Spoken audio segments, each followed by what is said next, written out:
सो hey guys, स्वागत है आपका एक बार फिर से आप ही के यूट्यूब चैनल में। और इस वीडियो में बात करेंगे पीएनसी इंफ्राटेक लिमिटेड को लेकर। रोड एंड हाईवे कंस्ट्रक्शन से रिलेटेड कंपनी है और इस स्टॉक्स में आज आप लोग देखोगे 20% का एक बिग फॉल देखने को मिला है और स्टॉक अपने बाउंड वीक हाई से इस बड़ी गिरावट के बाद 36% क्रैश हो चुका है। तो आज आखिरकार इतना बड़ा फॉल क्यों शेयर में हुआ? और आज बहुत सी स्टॉक्स मार्केट के अंदर जिनके अंदर बड़ी गिरावट हुई है 10-10, 15-15, 20-20% के करीब, जिसकी वजह से मार्केट के ऊपर भी हमें असर देखने को मिल रहा है। तो यहां से अब आप लोग पीएनसी इंफ्राटेक के अंदर जो खबर आई है वो बहुत ज्यादा खतरनाक है, जिसकी वजह से स्टॉक के ऊपर बड़ा एक्शन देखने को मिला भी। और ये एक्शन आपके सामने है। तो एक्शन किसने लिया है? जो रोड मिनिस्ट्री है उनकी तरफ से बड़ा एक्शन लिया गया कंपनी के अगेंस्ट। तो चलिए मैं आपको दिखाता हूं डिटेल में आखिरकार क्या वो न्यूज है जिसकी वजह से गिरावट हुई है और ये स्टॉक क्या आगे और गिरेगा या फिर इसमें रिवर्सल आने के संकेत है भी या फिर नहीं है। तो चलिए देख लेते हैं डिटेल में। तो जैसा कि यहाँ पर देखोगे सीएनबीसी आवास की ऑफिशियल वेबसाइट के ऊपर आपको ये न्यूज मिल जाएगी। जो सड़क मंत्रालय यानी कि रोड मिनिस्ट्री है उनकी तरफ से आप लोग देखोगे निविदाओं के लिए जो टेंडर्स है उनके लिए 1 साल के लिए जो ना भी अयोग्य ठहराया गया है। ठीक है, इस कंपनी को डिस्क्वालीफाइड किया गया है 1 साल के लिए।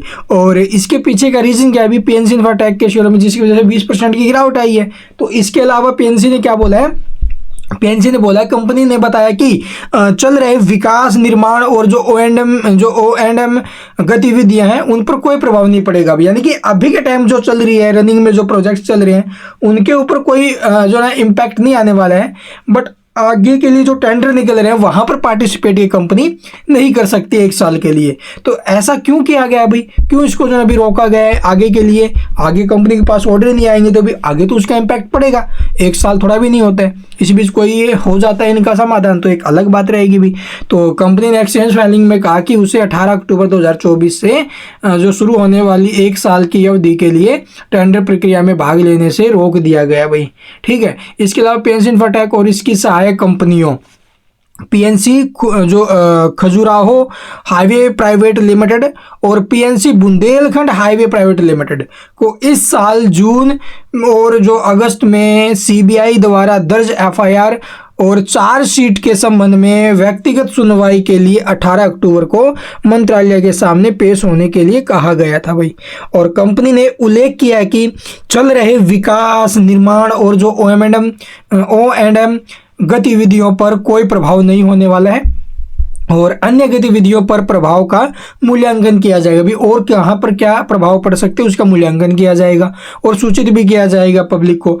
जून तिमाही के अंत में पीएनसी इंफ्राटेक ने जो वित्तीय वर्ष 2025 के लिए 8,000 करोड़ से 10,000 करोड़ के ऑर्डर इनटेक का मार्गदर्शन किया था। पूरे वर्ष के लिए कंपनी को राजस्व वृद्धि पिछले वर्ष की तुलना में 10% की गिरावट के बीच रहने का अनुमान रहा है और जबकि पहले 10% वृद्धि का अनुमान लगाया गया था भाई। ठीक है, और तिमाही के अंत में निष्पादन योग्य ऑर्डर बुक 19,000 करोड़ होने का अनुमान था भाई। यानी कि इस ईयर के एंड तक 19,000 करोड़ के आसपास पहुंचाने का अनुमान था, जिसमें अब 5 करोड़ का जो L1 शामिल था। और पीएनसी इंफ्राटेक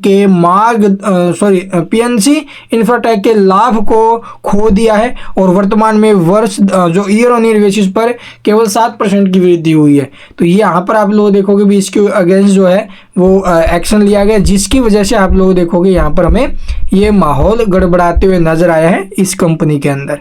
ठीक है, तो इसके ऊपर जो अभी सीबीआई की तरफ से जो भी एक्शन है वो लिया गया है चार्जशीट से संबंधित।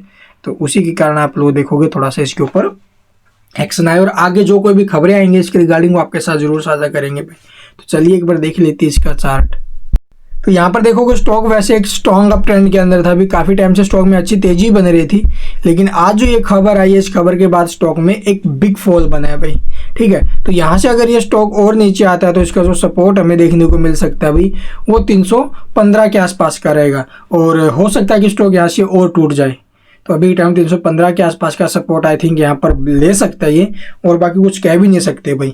तो इसके अलावा अगर देखो भाई, अगर आगे के बिजनेस के ऊपर ही रोक लग जाएगी, ठीक है, तो जाहिर सी बात है उसका इम्पैक्ट आगे रहेगा। अगर अभी के पास आपके पास जो ऑर्डर बुक है, ठीक है, उसको तो आप 1 साल में निष्पादित करने के बारे में सोचो, जितना भी हो सकेगा वो तो करेंगे टाइम से, लेकिन उसके आगे के लिए जो ऑर्डर कंपनी को विन करने थे इस 1 साल में वो नहीं हो पाएंगे।